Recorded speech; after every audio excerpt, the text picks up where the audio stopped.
一妇人，76岁，2018.4.25日，因反复头晕头痛、心慌1天，住进院治疗。会诊实践，病人神志清醒，卧床静养，形体瘦小，皮肤干瘪，呼吸时有用力吸气的喘气现象，说话有气无力。患者说心慌、头晕、恶心，没有呕吐，口干，不想喝水，不想吃饭，怕冷。stomach 的位置和腹痛，全身无力。已卧床12天，主要以流质饮食为主，每顿进食很少。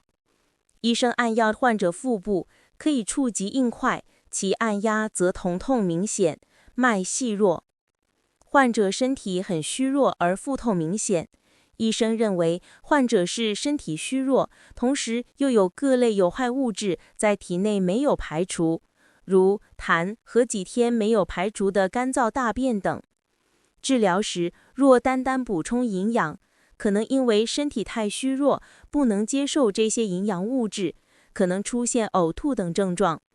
若单单用排除体内有害物质的方法治疗，可能导致患者身体更加虚弱，甚至有生命危险。医生决定用补充营养和排除有害物质二者同时治疗的方法，用大黄附子细辛汤加枳实、厚朴、红参、当归、神曲等为主，以偏小的药物重量给患者用药。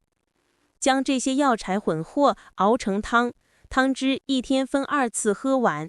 医生给了患者4天的药，患者喝药2天后，分3次解了很多大便，那些大便都是像石头一样硬。